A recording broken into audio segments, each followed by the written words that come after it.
right, everybody, welcome back to the show. These are our Cabral HouseCalls. Every Saturday and Sunday, we open this up to the community's questions. We get to about 10 to 12 of those community questions each and every weekend, and always excited to go through the wellness, the weight loss, the weight gain, anti-aging based questions, high performance health, you name it. We are here to answer those questions. So without further ado, let's just dive into the big Word document my team puts together. I've now opened it. I see that our first question is from Debbie. Debbie says, I have a strong family history of breast cancer, the non-BRCA gene, and dense breasts. So one of my primary annual screenings is an MRI. From what I understand, much of the, I'm just going to call this the radioactive iodine or elements that they add is removed via the kidneys and urine. However, there is evidence that it can build up in the brain and bones, and long-term effects are not fully known. I was hoping you had a podcast on how to detox after an MRI, but didn't find any advice. Okay, happy to help with this. I very well may, but not positive. So here's the thing. This is what I recommend. I just did a podcast on why not to do a mammogram and to do these things instead. One, they're more accurate. Two, they're not as toxic to breast tissue. So let's see if I'm able to find this on mammograms. Let me just do a quick search. Mammo, and I should be able to pop right into it. Let's see here. All right. Episode 3049. Head on over to stephencabral.com/3049 and you'll hear all about it. So I do recommend a non-contrast MRI, Debbie, and that is what will help. So a non-contrast MRI will still be able to pick up on cysts, tumors, many other like blood clots, all sorts of different things in the body. And I definitely recommend it. So then you don't need to worry about any of the radioactive elements. Now, let's say you do a radioactive contrast. So it's basically called a non-contrast MRI. That's what I do. That's what I recommend. A contrast MRI has the radioactive material. So let's say you use the radioactive material, which again, only if your doctor recommends. I'm not recommending it. And what happens is that basically lights up the area to a greater degree. Usually that's done only if something is found and needed to look at the edges of a, we'll call it dark spot for a potential tumor. Okay, so here's what we want to talk about. How do we detox either way? Best thing we can do is infrared sauna, post-contrast MRI, the 7-day detox, and opening up those detox pathways, dry brushing, rebounding, etc. So a lot of things that I talk about in the rain barrel effect, and you can even add a coffee enema to that as well. So for a week long, we do the 7-day detox, we do infrared sauna, we do the dry brushing, trampoline, coffee enema if possible. That will help to remove this from your body as fast as possible. All right, Debbie, thanks for writing in. But as I said, I myself and what we recommend inside of High Performance Health, that's highperformancehealth.org. You can see that we recommend non-contrast MRIs, so no radiation. All right, Kelsey's up next. Hi, Dr. Cabral. I'm on the CBO protocol, and I've noticed during my flex meals, if I have something fried, such as chips or fries, that I get a body fever after. My stomach area is hot to the touch, and my sleep is interrupted. Is this a pitta imbalance or my body rejecting unfamiliar food? Needless to say, it's never worth it. Okay, so yes, it can be a pitta-based reaction, but understand that when Ayurveda was talking about pitta reactions, what they were also talking about was a histamine-based reaction or an allergy. So allergies would be more pitta-based, right? So it's a reaction, food sensitivity, and or histamine reaction to these foods. So whatever you are eating, the inflammation, not even just allergy or sensitivity, the inflammation is pitta. Pitta is inflammation, and that is what's coming out. So a lot of people don't digest fried food very well. And the reason is that liver may be congested, not enough bile production to break down all of those fats, poor digestion of fats, lack of enzyme called lipase. So those are many different reasons why. And what I recommend is do your CBO protocol, but let's make sure that we do get in a 7, 14, or 21-day detox as well. All right. Free detox course, stephencabral.com/courses. Click on the detox one, completely free. And then the detox that we recommend is at stephencabral.com/detox. We recommend that for everyone before beginning any protocol because it helps open up those liver and kidney detox pathways, the drainage pathways. All right. Lauren's up. Lauren says, hi, Dr. Rawl. I had a look through the archive, but only found a podcast about autoimmune hepatitis. A friend was recently diagnosed with viral hepatitis A and has been dealing with a lot of fatigue and pain from the inflammation. Being a virus, the doctor has said he needs to wait it out and told that he should have, I can't mention that word. If you want to see the unscripted, there's nothing scripted, but if you want to be able to read what YouTube won't allow me to say, head on over to stephencabral.com/3137 and you'll, let's just make sure that 3137. Yes, that you'll be able to see exactly what people have written in, but it begins with a V, and I'll let you take it from there. All right. So liver enzymes are low, and I'm wondering what support I can recommend. Standard dietary and lifestyle principles would apply specifically to the liver detox. And would the Dr. Rawl detox be beneficial or add more stress? I've read that it can be transmitted from a non-V person, poor hygiene, contaminated water, food, but that most people recover in about 6 months. Could you please share what you would do for someone in your family? Yes. So, yes, anything. So again, keep in mind that you could do the detox. I can't tell you, I can't give any medical advice, medical treatment plans, medical cures, medical diagnosis. You could. Like, it's not that you can't, right? You could decide that that's best for you, or you might start with a gentler approach, which is doing the detox, but following days 3 through 7. So there's no bigger fasting days where you're cleaning house in the body at a much faster rate. I'll let you decide on that. Now, I have another podcast. I want to say it's episode 760. Let's see if that's actually correct, because I've referred to it so many times that I hope that I memorized it, but it doesn't mean that I have. And basically, it's my podcast on how to destroy viruses, herpes, shingles, and cold sores. Yes, that is it. stephencabral.com/760 will give you all that information. I'm no longer allowed to link to any of the products, but certainly you can see those on the page. And then all the products that I use in my practice are at stephencabral.com/shop. All right. So hopefully that's helpful, Lauren.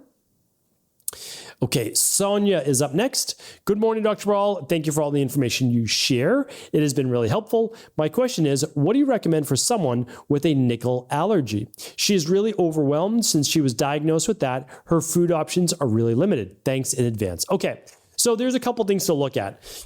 Really, so a real nickel allergy is rare, and it's really more severe from when jewelry is pressed against the skin, or nickel is pressed against the skin for an extended period of time. So I don't know how this person was diagnosed with it. I'd be careful with that diagnosis. Be careful with that diagnosis if it didn't come from a qualified practitioner. And that's sometimes like, okay, you might see it show up on a minerals and metals test, a hair test, if it's elevated nickel. That doesn't mean they have a nickel allergy. Just want to state that in no way, shape, or form does that mean they have a nickel allergy. So I just want to share that, okay? That means they might have an overload of nickel in the body. That's not a nickel allergy. All right. But if it is a true nickel allergy, of course, that's something that we want to think about. And again, the biggest culprit for leading to a nickel-based reaction is nickel-plated jewelry, back of an earring, necklace, whatever, that touches the skin. All right, so that's important. 14 karat gold can compromise or comprise a lot of that. Believe it or not, anything with like a zipper, so any zippers touching you that it might have nickel in it, that's a big one. Nickel plating is a big thing. What else could be another one? Household items, cleaning materials, cosmetics, personal care items oftentimes have heavy metals in them. Nickel can be one of them. Believe it or not, your forks and knives, all of those things, they can be nickel plated. It's very, very common. So you just want to make sure, okay, if it's really a nickel allergy, that you start to go through the different things that are metal based that you may be exposed to on a daily basis. Shampoos, conditioners, make sure that those have no nickel in them, because sometimes they do, because it can help with dandruff. So that's one. And then in terms of foods, you're really not, I don't know. I mean, I don't disagree that there is nickel in certain foods, but it's like the highest ones are legumes and some, certain grains. So those would be certain ones to look at, but it's not that common. And so I don't want to understate it. I'm not giving any medical advice, not that you should stay away from these things, but there are very few people that have a nickel allergy Well, first of all, there are very few people that have a real nickel allergy. They have a sensitivity, no doubt about that. An allergy is different. Allergy means that you can go into anaphylaxis. It's an IgE typically mediated response. It's not just simple hives or skin irritation. Like it's a real swelling up of the airway. Different story. Then we have to take that much more serious. So let's confirm it. And then if so, we want to work on gut health. And then we can also add vitamin C at each meal to also help bind up any of that nickel you might be having with those foods. All right. So I think that's hopefully a helpful place to get started. But of course, if this is a real nickel allergy, please do work with a qualified practitioner for ongoing support. Okay, let's pick up with this next question here. And this one is from Anonymous. And Anonymous says, "Hi, Dr. Cabral, please help. I'm seriously worried about my physical and mental health. I've been suffering from extreme sensory sensitivity for a very long time now, 18 years. I've seen several holistic doctors. I've done your big five and I work with a coach. I've even tried medication, but SSRIs I've had bad reactions to. I've used alcohol this whole time just to be able to be or host a social event, have dinner in crowded places, even to attend my kids' sporting functions. I feel like a fraud because I'm so health driven in other aspects, but I seriously feel as though I have a seizure or stroke from the overstimulation. I don't numb my nerves with alcohol. If I don't numb my nerves with alcohol. I've tried every calming product I can think of, and it doesn't touch how bad I get. When I try, I'll be so overstimulated, I puke." Okay. I get it. I totally understand. And so in Ayurvedic medicine, they call this an extreme vata-based persona or exhibit, so basically exhibiting vata. So we need vata-pacifying diet, a vata-pacifying nutritional supplement plan, and everything to calm anxiety and stress. So basically, when someone is extreme sensory, there's oftentimes trauma. So there's some past trauma that is under the surface that may need to be worked on. Not always, but I'm just letting you know, sometimes that's there. They oftentimes have gut-based issues. So they can have candida overgrowth, they can have parasites, they could have SIBO, they could have food sensitivities, they could have gluten sensitivity. Those things are really important that we eliminate those as well. And they might be over-exercising, over-fasting. All of these things stimulate vata, right? So what do we need to do? Not low carb, not low, like calm the body, calm the sympathetic nervous system, meditation, going for walks, not cold plunges. Like we're calming the body in every way, shape, or form, getting enough sleep. We're doing binaural beats. We're doing all of the things to calm the nervous system. And if needed, you're seeing a cognitive behavioral specialist, you're seeing a DBT person. What else is there? There's obviously the internal family systems therapists. There's hypnotherapy with regression, with NLP if you want. There's neurofeedback. There's acupuncture. So you're doing all of the things to calm the central nervous system. The reason why alcohol helps is because it's starting to dampen a lot of those excitatory neurotransmitters, at least temporarily. But the rebound can often make it worse, just to let you know. So it's really important. And then as needed, using something like the sleep help support, the calming magnesium, the adrenal soothe, maybe even a little 5-HTP if needed. Again, I'm not giving you any medical advice, but we need to do everything possible to calm your central nervous system.